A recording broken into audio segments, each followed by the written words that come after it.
Okay, we've got, looks like Jacob on line 3. He's been holding for a while. On Minneapolis? I think so. Jacob, are you on? Hey. Hey. Is this Jacob? Yeah. How you doing? I'm fine. How are you? Good. We are well. All right. So I'm calling because I have evidence for the Genesis creation account. Oh, you do?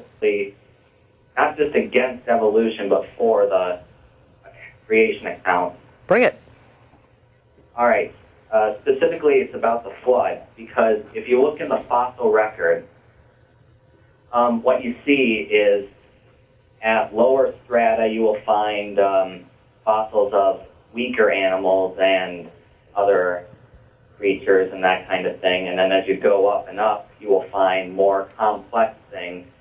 And so when the flood hit, basically what would have happened is that the creatures that we find at the lower end weren't able to escape the flood as quickly, and you get further to the top, you get things like humans and things that can swim and stuff that can escape the flood more easily. So. But I thought everything escaped the flood. Didn't Noah take 2 of everything?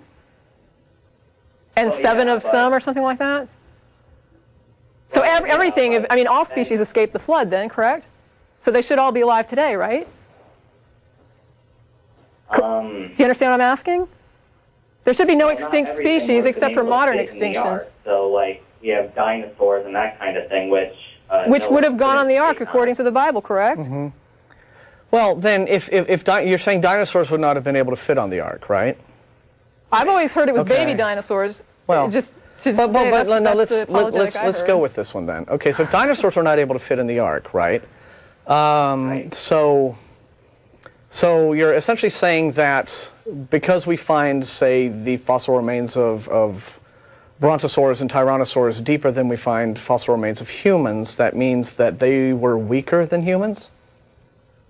Well, so T-Rexes were weaker than humans? Because... I guess my question is, doesn't the creation account says that 2 of every animal went on that ark, and that there were some of which they brought 7 that were sacrificial animals later. So you can't say that dinosaurs didn't go on the ark and then say that you're supporting the creationist account as recounted in the Bible. There would have to be dinosaurs on the ark, or else there would have to be no dinosaurs, ever. That's the only way that argument works. The Bible says he put every animal on that ark. Well, actually, God told Noah to only put things that breathe through their nostrils on the ark, but... okay, well, that's still, you know, that's still... Wait a minute, he brought birds. Wait. So you're saying...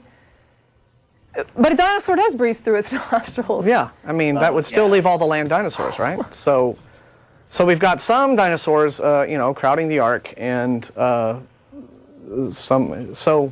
yeah. But then imagine this then. What about, okay, there are some humans who know how to swim, right? And some who don't. There are some who can't. So wouldn't we see human remains at all different levels of strata with the humans who were non-swimming humans?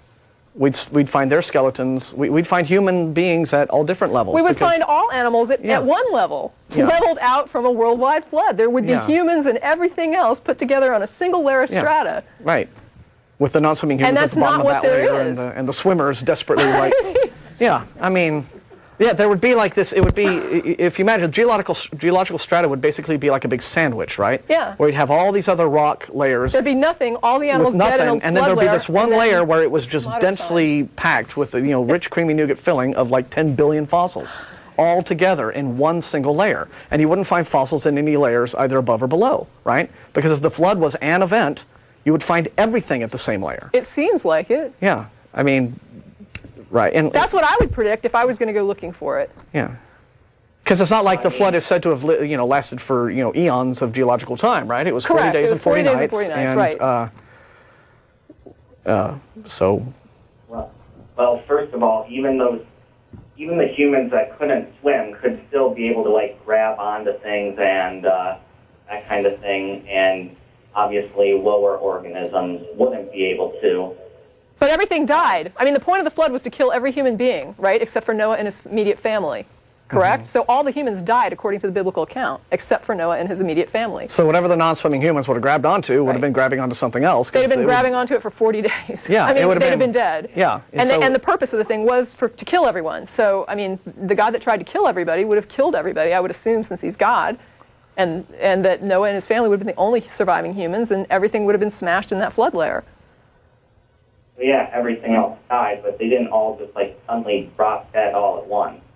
Some of them In a 40-day, it would have been a 40-day event, though. It's like Martin. I mean, in geological time, that's nothing. That's the same moment. So you would still see all of these. You would see like fossils of human beings clinging to other human beings, and elephants and gerbils and whatever and where else. did the water go? Well, you know, it's all. Where did it go? But yeah, I mean, I think that's problematic. Yeah. Well, so, I mean, enough water came down in 40 days to be able to cover Mount Everest, according to the Bible. So obviously, it would be a pretty powerful flood, and it should be able to make it seem as though it had taken place over millions of years by any other kind of... I don't see how a giant flood that lasted for 40 days would come out looking like it lasted millions of years. It should still look like something that lasted 40 days. Yeah. And I'm still wondering, if the entire planet was covered in water, where did the water go? Yeah, I mean, it could have gone into the oceans because the whole planet was an ocean. So maybe we have this big watery core at the center of the Earth. I mean, I'm not trying to be cruel, Jacob, but this isn't working for me. Yeah. I appreciate the call, but you're going to have to think a little bit more about this. Mm-hmm. But I do thank you for the call. All right. Have a good Sunday. Okay. I wish I could say well done, but well, I it mean, would be a cruel lie. He called, and I will say it was brave. Yes.